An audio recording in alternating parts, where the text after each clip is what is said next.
Namaste and a very good morning to all of you. I welcome you to my channel, The Outlier. My name is Mithun, and in today's video, I'll be talking about product affinity analysis. What we observe is that many times when customers visit a supermarket, they pick up bread and peanut butter together. Additionally, you may see customers buying bread, peanut butter, as well as jelly. Sometimes customers may buy shampoo and conditioners together. How is this useful, you may ask? This is useful because the sales and the marketing team can develop more effective product placement, pricing, cross-selling, as well as upselling opportunities. Moving forward, now to perform product affinity analysis, I will be working on a data set which is called as basket data set. You can see here, customers loyalty card ID is there. The value of the sales is recorded here. The payment method, his gender, whether he's a homeowner, what's his income, and age is given. Along with this, we have also information about the products that he has or hasn't purchased. Some of the products here are fruit veg, fresh meat, dairy, canned veg, canned meat, frozen meal. You also see other items like beer, wine, soft drink, fish, and confectionery. If you see the letter F, it means false. The first customer has not purchased that particular item. Wherever it is indicated as T, it means true. The customer has purchased that particular item. Let's study the behavior of the first customer. He has a card ID. The value of purchase is $42. He has paid it through check. His gender is male. He is not a homeowner. His income is approximately $27,000. His age is 46 years. F, which means he has not purchased fruit veg. T for fresh meat indicates that he has purchased fresh meat. And when it comes to dairy product, it is T, which means he has purchased dairy product. F for canned veg means false, which means he has not purchased canned veg. F again for canned meat. F for frozen meal, F for beer, F for wine, F for soft drink, F for fish, and T for confectionery, which means this is a customer who has purchased confectionery. He has not bought a lot of items. He has purchased dairy product. He has purchased fresh meat and fruit veg. What is the sample size in this data set? We have 1,000 customers. From these 1,000 customers, what we want to be able to identify is product affinity. Which are these products which sell well together? Like shampoo and conditioners, as I mentioned earlier, or bread and butter, so on and so forth. First, how do I perform product affinity? Let me open up IBM Modeler. Earlier, IBM Modeler was called as Clementine. Now, ever since this product was acquired by IBM, it is known as IBM Modeler. So you see a blank canvas and you see different palettes at the bottom, like source palette, record options, and field options. What I wish to do is import the data set. How do I import the data set into IBM Modeler? How do I load the data set in IBM Modeler? Very simple. You can click on the source palette. It displays a wide variety of options. You can click on what is called as var file. Let me click on the var file. Once I double click on this particular node will come and appear in the blank canvas. How do I open up the var file? Let me double click on the var file. Here you see the file option.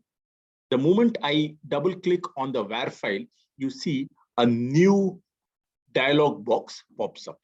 And under the file option, I can use the browse option to specify the path of the source file. Let me click on the browse option.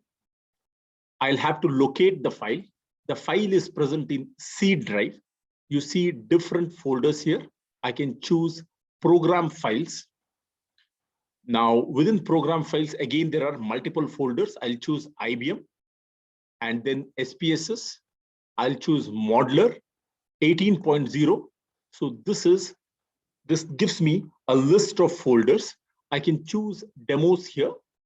And again, there are a lot of inbuilt files that IBM Modeler provides. I will choose the basket 1M. This is the source file which I want to load in IBM Modeler, and then I'll choose open. You can see here, the moment I click on open, what IBM Modeler does is it displays the path of the file, that is C drive, program files, IBM, SPSS, Modeler 18.0, demos, and basket 1N. It displays in the first row the column heading like card ID, value, payment method, gender, homeowner, income, age, so on and so forth. And from the second row onwards, the data set appears. Now, what is the delimiter in this case? It is by default comma. If it is a tab delimited file or any other delimiter, you can use the appropriate delimiter. But for all practical purposes, I'll just retain the comma option. If you want to see the preview of the file, you can just click on preview, and you can see IBM Modeler displays the first 10 rows that are present in this particular data set. I'll click on OK. With these selections, we are ready to go. Let me click on OK. What have I done now? I have loaded the file. The moment you load the file, there are two things that you need to do. One is you need to connect it to the type node. How do I connect it to the type node? You can see what is called as field options. When I say field, I'm referring to the columns. Please click on the field options. And when you click on the field options, IBM Modeler displays different nodes that are present for field operations.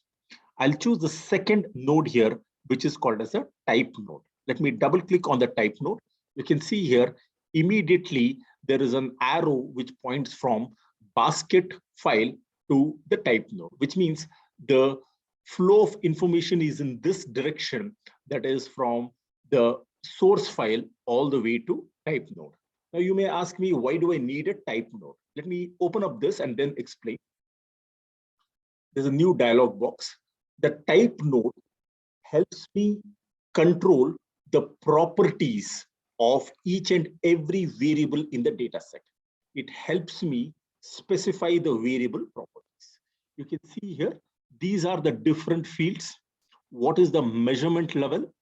What are the values? Right now it is appearing as read. If I click on read values, IBM Modeler displays some of the values that are present in this particular field. Does your data have missing cases?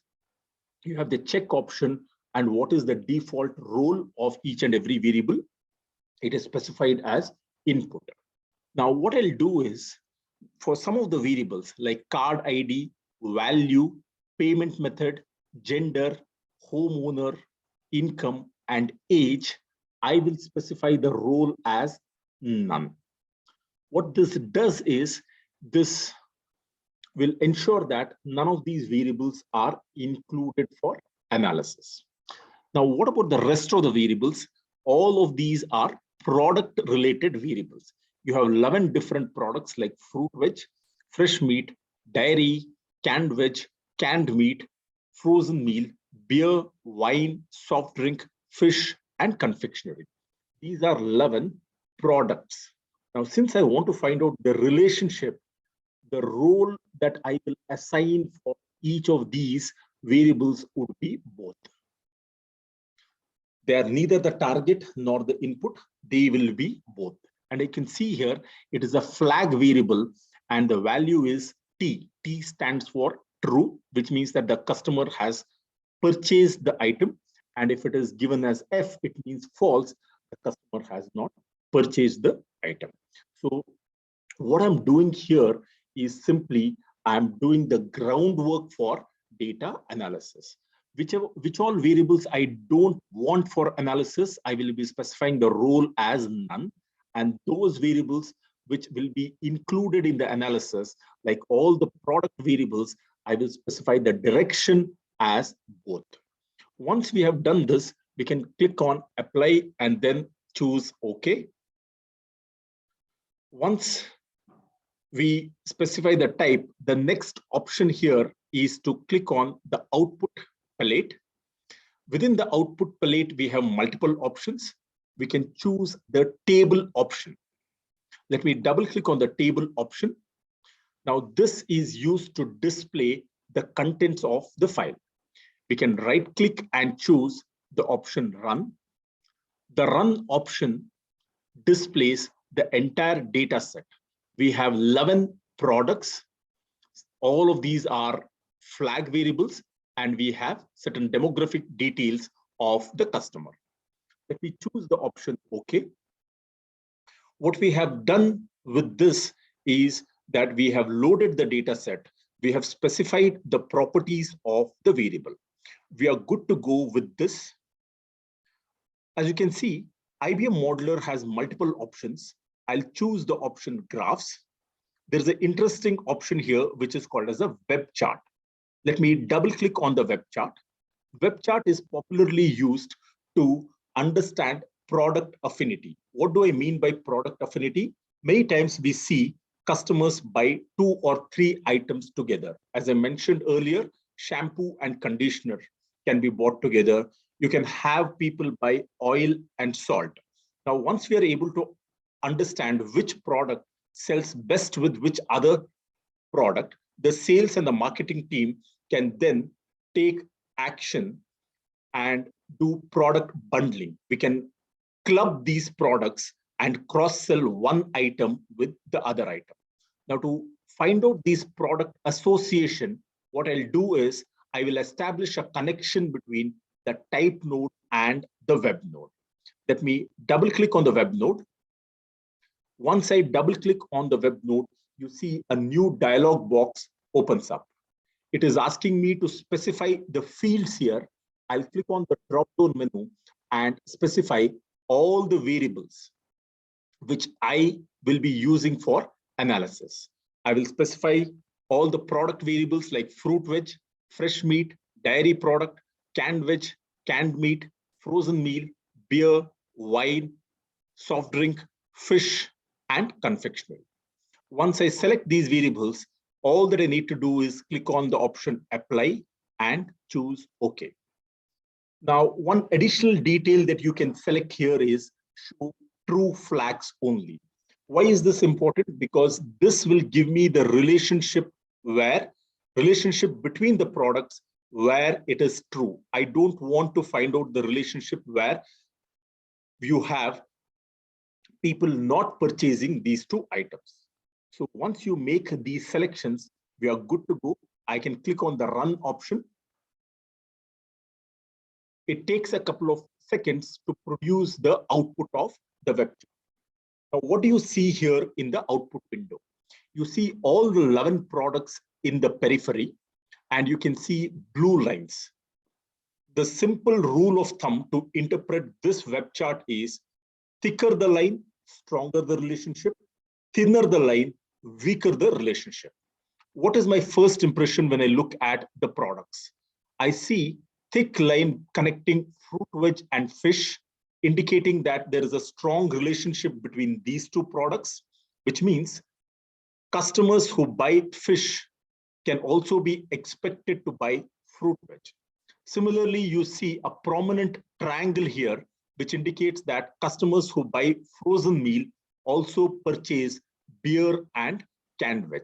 So this is how, in one chart, you can understand which are the strong links and which are the weak links. I repeat, wherever you see a thick blue line, it indicates a strong relationship. And wherever you see a thin line, it indicates a weak relationship. You can also see IBM Modeler indicates all the products as the legend. You have a scroll bar. Now, this threshold bar can be used to control strong and weak relationship. If I move the threshold bar to the right side, all the thin lines vanish. And if I move the threshold bar to the left side, you can see all the weak links appear again. So right now, the threshold is between 24 and 174. What I will do is, let me move it to the right side. You see only the strong links appear. So it is pretty obvious that product affinity exists among three items, canned veg, beer, and frozen meal. Similarly, we see a relationship between fish and fruit veg, confectionery, and wine. Now, this is the graphical representation of product affinity. If you want to study the textual interpretation, let me click on this arrow. And you can see here on the right-hand side, IBM Modeler displays what it calls as strong links. And you can see there is a strong link between canned veg and frozen meal, because there are 173 transactions wherein the customers have purchased canned veg and frozen meal. Similarly, 170 transactions wherein frozen meal appear with beer. There are 167 links between canned veg and beer. As I scroll down, you can see the list of medium links as well. What you see here, the links are nothing but the number of transactions, and IBM Modeler by default sorts it in descending order. The maximum number of relations that we find here is between canned veg and frozen meal. You can also see medium links. There are 35 links between dairy product and soft drink. Since this is only 35, in a data set of 1,000, there are only 35 customers who have purchased dairy and soft drink. Similarly, you see 33 customers have purchased fresh meat and dairy, 31 customers have purchased dairy and canned meat. So this is how a simple web chart can be used to find out product affinity. So to summarize the discussion that we have had, we've looked at product relationship through a simple graph, namely web chart. We've been able to summarize which are the products which have a strong relationship. Why is this important? This is important because the sales and the marketing team can decide on the optimal price. They can decide on the product placement. You can decide on which item can be cross-sold with which other item. With this, I have come to the end of today's presentation. I request you to subscribe to my channel and hit the like button. Thank you very much for watching this video. Have a great day.